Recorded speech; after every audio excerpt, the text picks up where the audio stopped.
حضرت موسیٰ علیہ السلام کے زمانے میں ایک بادشاہ تھا، مصر کا بادشاہ، دنیا اس کو فرعون سے جانتی ہے، ٹھیک ہے، سب نے سن رکھا ہے فرعون۔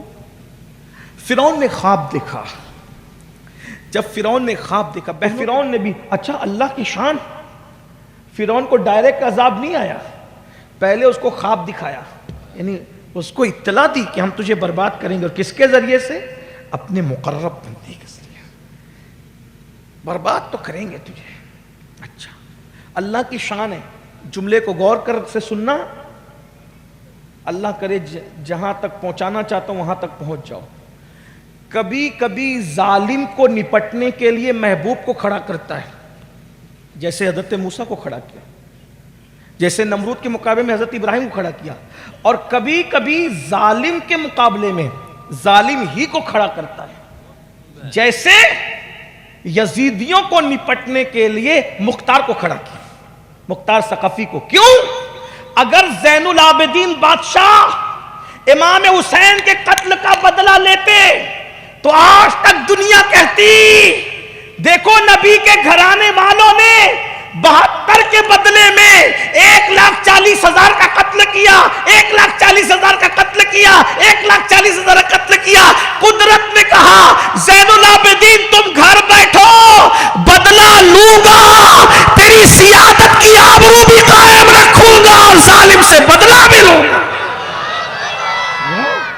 کھڑا کیا نا مختار کو، کھڑا کیا نا حضرت زین العابدین کی معاف کرنے کی ادا ہے کہ نبی کے گھرانے کی ادائے معاف کرنے کی بھی سلامت رہی، اور ظالم کو اس کے کفر کردار تک بھی پہنچا۔ یہ ہے خدا، تو کبھی محبوب کو کھڑا کرتا ہے اور کبھی ظالم کے مقابلے میں ظالم کو کھڑا کرتا ہے، لیکن کھڑا ضرور کرتا ہے۔ اس لیے حضرت موسیٰ علیہ السلام کی پیدائش کا دور قریب ہے۔ بات سمیٹنے لگا تھا لیکن تھوڑی سی بات بیچ میں آ گئی۔ فرعون کو پہلے خواب دکھایا، خواب دیکھا، اچھا اپنے آپ کو خدا کہتا تھا، کیا کہتا تھا؟ خدا کہتا، اپنے آپ کو خدا کہتا تھا، میں خدا ہوں۔ اوہو، اور اوقات یہ کہ خود کا خواب دیکھے تو تعبیر بھی پتہ نہیں ہے۔ یہ دیکھیے، خدا اپنے آپ کو کہہ رہا ہے اور اپنے خواب کی تعبیر نہیں جانتا۔ پریشان ہوا تو اپنے معبرین کو بلایا، سمجھا میں نے خواب دیکھا، بتاؤ کیا ہے؟ تو لوگوں نے ڈرتے ڈرتے کہا جان بخش دیں تو بتا دیں۔ کہا بتاؤ؟ کہا ایک بچہ پیدا ہوگا جو تمہاری حکومت ختم کرے گا، بس اتنی سی بات ہے، اب میری حکومت محفوظ ہے۔ کہا کیسے؟ بچہ پیدا ہی نہیں ہونے دوں گا، نہ پیدا ہوگا اور نہ میری حکومت ختم ہوگی۔ ظالم ظالم ہوتا ہے۔ کہا کیا طریقہ ہوگا؟ کہ آج کے بعد ہر مرد اپنی بیوی سے الگ رہے گا، کوئی بچہ پیدا ہی نہیں ہوگا، تو جو بچے پیدا ہو چکے کہ جتنے لڑکے سب قتل کرو، کیونکہ بچہ پیدا ہوگا، بچی نہیں نا، تو بچے قتل کر دو۔ آئندہ سب شوہر اپنی بیوی سے الگ رہیں، جو پیٹ میں ہے اس کا ہر دروازے پہ ایک ایک دائی مقرر کرو، جیسی بچہ پیدا ہو، بیٹی ہو تو چھوڑ دو، بیٹا ہو تو قتل کرو، اپنی دائیاں رکھو۔ خدا کی شان، حضرت موسیٰ کلیم ماں کے شکم میں آ گئے۔ آپ کی امی اتنی خوبصورت تھی، نورانی چہرہ تھا کہ دائی کی اور امی کی دوستی ہو گئی۔ توجہ کرنا، اب میں بات ختم کرنے لگا ہوں۔ یقین کی برکت، اللہ کرے مجھے بھی یقین نصیب ہو، آپ کو بھی یقین نصیب ہو، مضبوط یقین۔ اللہ سے یقین مانگو، اللہ سے یقین مانگو، یقین کی بڑی برکت ہے۔ حضرت موسیٰ علیہ السلام کی امی سے دائی کی دوستی ہو گئی، حضرت موسیٰ علیہ السلام پیدا ہو گئے، تو وہ بھی بڑے خوبصورت تھے۔ ہر نبی خوبصورت ہوتا ہے، ہر نبی خوبصورت ہوتا ہے، مگر سید العالمین کی خوبصورتی کا مزاج ہی کچھ اور تھا، اس لیے کہ جس کو سردار بنایا پھر اس کو حسن میں بھی سردار بنایا۔ نبیوں کی کائنات میں سب سے خوبصورت حضرت یوسف کو بنایا، اور یوسف سے بھی زیادہ خوبصورت جان یوسف محمد الرسول اللہ کو بنایا۔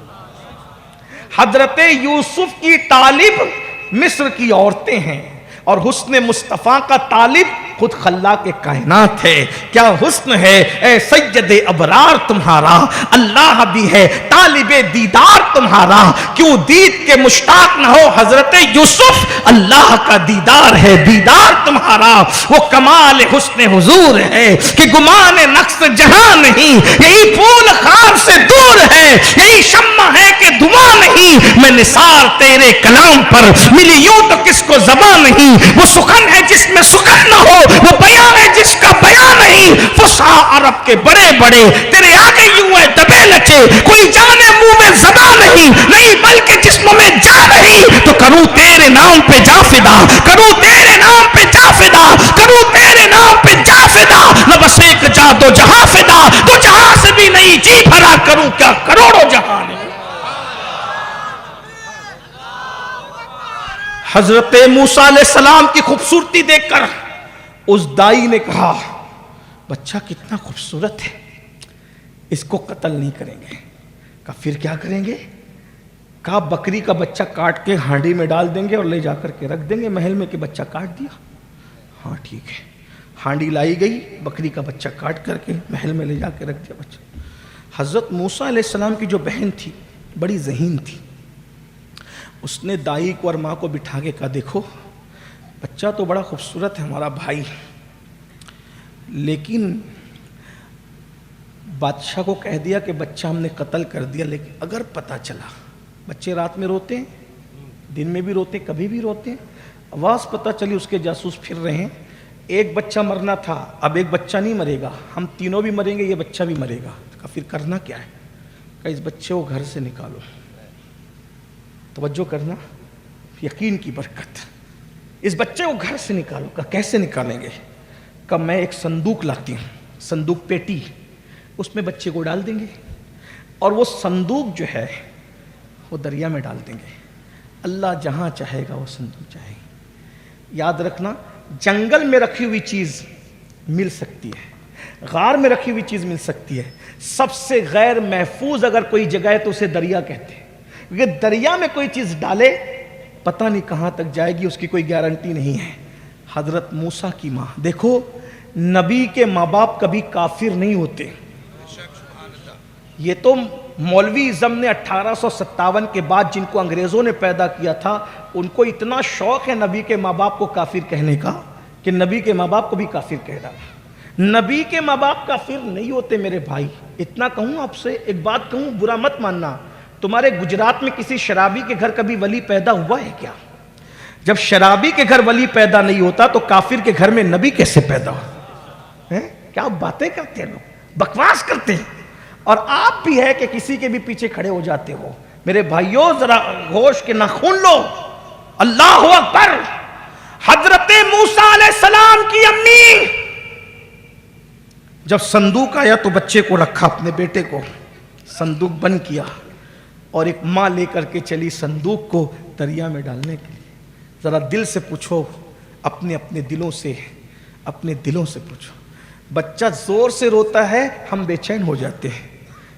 چند گھنٹوں کا ننھا معصوم حضرت موسیٰ کلیم علیہ السلام, ماں نے پیٹی میں رکھا, کیسے حالات, کیسا وقت, اور پیٹی میں رکھ کے دریا پہ چلی. اور دریا پہ جانے کے بعد بچے کو جیسی دریا میں ڈالتی ہے, سوچا میرا معصوم, میرا ننھا دریا میں ڈالوں گی تو پتہ نہیں کب ملے گا. یہ منموہنی صورت دیکھوں, یہ معصوم صورت دیکھوں, صورت دیکھتی ہے بند کرتی, صورت دیکھتی ہے بند کرتی. بالآخر جب ایک ماں اپنی ممتا کو پیٹی میں باندھ کر دریا میں ڈالتی ہے تو ماں چہرہ بلند کر کے آسمان کی طرف کرتی ہے, اور ماں کا توکل اور یقین کہتا ہے میرے اللہ, جو چیز تیری امان میں دے دی جاتی ہے وہ کبھی ضائع نہیں ہوتی. میں اپنا بچہ کسی کو نہیں سونپتی, میں اپنا بچہ صرف تجھے سونپتی ہوں. میں نے اپنا بچہ تجھے سونپا ہے, اور روتے ہوئے آنکھ میں آنسو لے کر دریا میں ڈال دیتی ہے.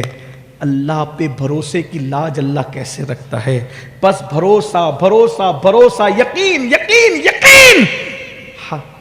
آپ اور ہم کسی چیز کو بچاتے ہیں تو جس سے خطرہ ہوتا ہے اسی سے بچاتے ہیں. توجہ, جس سے خطرہ ہوتا ہے اسی سے بچاتے ہیں. لیکن یہاں شان بے نیازی, جس سے خطرہ اسی کے گھر صندوق جا رہی ہے، جس سے خطرہ اسی کے گھر صندوق جا رہی ہے. اور پھر سبحان اللہ، اللہ کی شان، آسیہ جیسی پاک دامن مومنہ کو فرعون کی بیوی بنایا جا رہا ہے. حالانکہ قرآن کہہ رہا ہے کہ پاکوں کے لیے پاک ہے، ناپاکوں کے لیے ناپاک ہے، لیکن آسیہ کو بھائی بیوی بنانا مقصد نہ تھا، بیوی کہلا رہی تھی، لیکن امانت کی پرورش کے لیے پہلے سے صاحب امانت کو بھیج دیا گیا. ذرا دیکھو تو صحیح، اس کی حکمتیں دیکھو، اس کا پلان دیکھو، اس کا منصوبہ دیکھو، اس کی شان دیکھو. سبحان اللہ، میرے اللہ کی شان کیا ہے. ان اللہ علی کل شیء قدیر. بعد میں کوئی مجھ پہ بھروسہ کر کے بچہ مجھے سونپے گا، انتظام کیسے کیے جا رہے ہیں. اللہ اللہ، آسیہ جیسی عظیم خاتون کو فرعون کی بیوی بنا کر اس کے محل میں رکھا. اور اللہ کی شان، فرعون کی بیوی بنا کے رکھا. حیا کے پردے میں کہہ دوں، اللہ کرے آپ سمجھ جائیں، ادھر آسیہ کا نکاح ہوا، ادھر فرعون سے مردانہ طاقت چھین لی تاکہ آسیہ کو ہاتھ ہی نہ لگا سکے. کیوں؟ سن لے ذرا، اس پہ بھی سن لے. کیوں؟ اس لیے کہ آسیہ کو جنت میں اپنے محبوب کی بیوی بنانا ہے. حضرت آسیہ کا نکاح جنت میں ہمارے آقا کے ساتھ ہوگا. سبحان اللہ، ذرا غور کریں، ذرا غور فرمائیں. بہرحال اس سے طاقت چھین. اس سے پتا چلا یہ جو ظالم ہوتے ہیں نا، بہت طاقتور نہیں ہوتے کسی بھی اعتبار سے. ہاں یہ بڑے بڑے، یہ جو سب چیزیں ہیں، آپ گہرائی سے حدیث اور قرآن کا مطالعہ کریں تو سب کھلے گا. کوئی اللہ رب العزت نے چھپایا نہیں. وَلَا رَطْبٍ وَلَا يَابِسٍ إِلَّا فِي كِتَابٍ مُبِينٍ. سب بیان کر دیا ہے.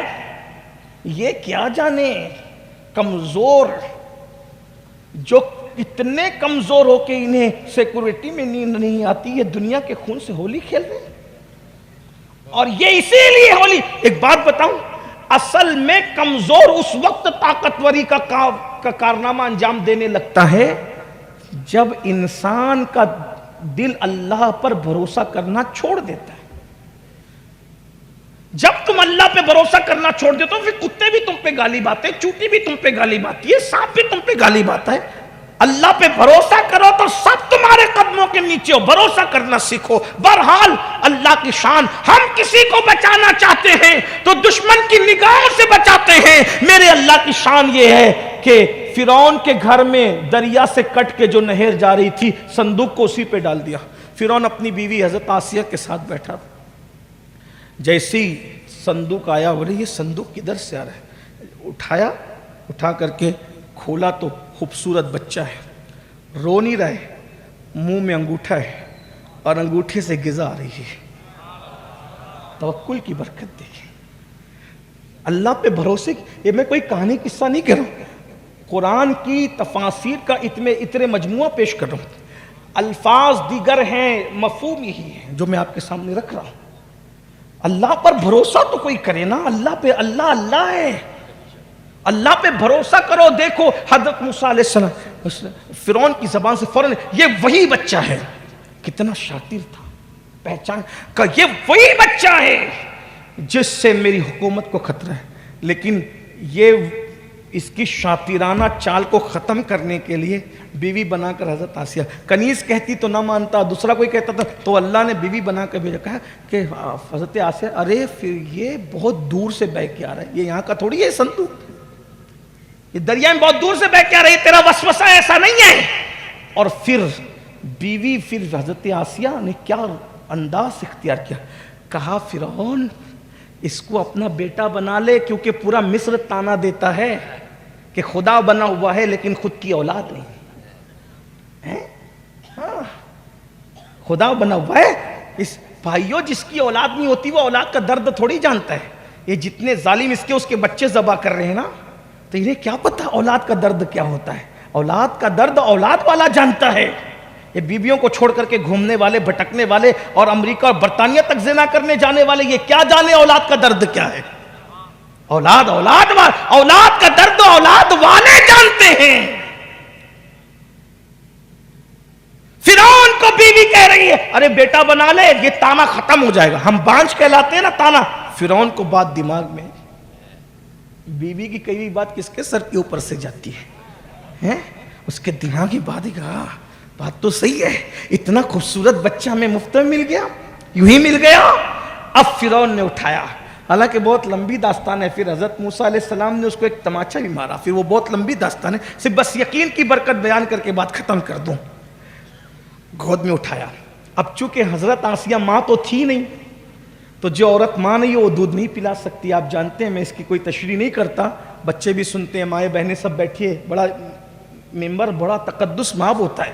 بہت احتیاط سے بات کرنا چاہتا ہوں تاکہ تقدس بھی پامال نہ ہو, بات بھی پہنچ جائے. کنواری جو یعنی کہ جو عورت بانجھ ہو وہ بچے کو دودھ نہیں پلا سکتی.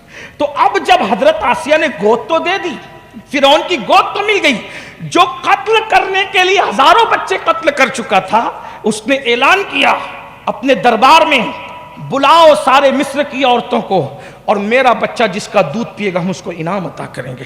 ساری دائیاں فرعون کے محل میں, اور اللہ قرآن میں کہتا ہے جس کا مفہوم یہ ہے ہم نے ساری کافر عورتوں کو حرام کر دیا موسیٰ پر.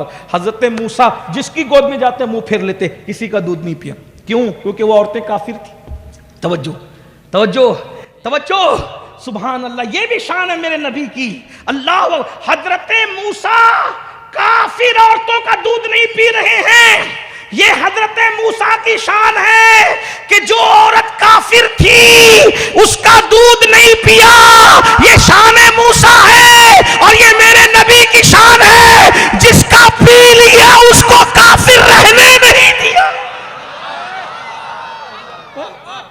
حضرت موسیٰ کافر کا دودھ نہیں پیتے, اور حضور جس کا پی لیتے ہیں اس حلیمہ کو ایمان کی دولت نصیب ہو جاتی ہے, اس صہیبہ کو ایمان کی دولت نصیب ہو جاتی ہے. جس کا دودھ پیا اس کو ایمان کی, یعنی موسیٰ نے کافر کا دودھ نہیں پیا, میرے نبی نے جس کا پیا اس کو کافر رہ. جب دودھ پیا تو کافر رہنے نہیں دیا, تو جس کے شکم میں 9 مہینے تک مصطفیٰ جان رحمت ہو, اس سرکار آمنہ کی شان کا عالم کیا ہوگا. بہرحال حضرت موسیٰ نے کسی کا دودھ نہیں پیا. فرعون پریشان ہوا, میرا بچہ کسی کا دودھ ہی نہیں پیتا. تو وہاں حضرت موسیٰ کی بہن پہلے سے موجود تھی. اس نے کہا فرعون, اپنے شہر میں ایک ایسی عورت رہتی ہے جو اتنی صاف ستھری ہے کہ پاک اور نفاست والے بچے, طبیعت کے بچے جس کسی کا دودھ نہیں پیتے تو اس کا پی لیتے. فرعون نے کہا اگر اس کا پیا تو تجھے بھی انعام دوں گا, اس کو بھی انعام لے آ. اچھا, ساری دائیاں آئی. موسیٰ علیہ السلام کی امی, یقین دیکھو, میں نہیں جاؤں گی, مجھے بلایا جائے گا. یقین دیکھو, کیونکہ میں نے کس کو سونپا ہے. اور اس کے بعد پھر بلایا گیا. جب آپ آئیں تو فرعون نے آپ کی گود میں بچہ دیتے ہوئے کہا اگر میرے بچے نے دودھ پی لیا میں تجھے منہ مانگا انعام دوں گا. جیسے ہی موسیٰ علیہ السلام اپنی ماں کی گود میں آئے, اللہ نے موسیٰ کی ماں پر الہام کیا, موسیٰ کی امی تو نے میرے سپرد کیا تھا بچہ, لے ہم نے صحیح سلامت اسے واپس کر.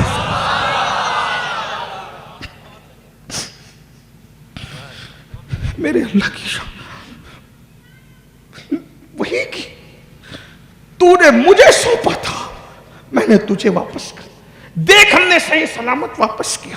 حضرت موسیٰ کی ماں کی آنکھوں میں آنسو تھے. جب حضرت موسیٰ نے ماں کا دودھ پیا, فرعون مسکرایا اور کہا کہ ہم سے رقم لے جایا کرے اور اس بچے کو دودھ پلایا. اگر اپنے پاس رکھتی تو ہر وقت پکڑے جانے کا ڈر تھا. اللہ کو سپرد کیا کر دیا, جو قتل کرنے چلا تھا کوئی پالنے پہ مجبور ہو گیا. یاد رکھیے, اللہ پہ بھروسہ کیجئے. مارنے والے پالنے پہ نہ مجبور ہو جائے تو پھر کہنا, بس بھروسہ کیجئے. اور یہ اللہ کی امان اور بھروسہ کب ملے گا؟ سجدوں سے, ذکر اللہ سے, استغفار سے, توبہ سے. گناہوں سے رشتہ توڑو, اللہ سے رشتہ جوڑو, اپنے اللہ کے قریب آ جاؤ. جتنا قریب آؤ گے اتنا یقین مضبوط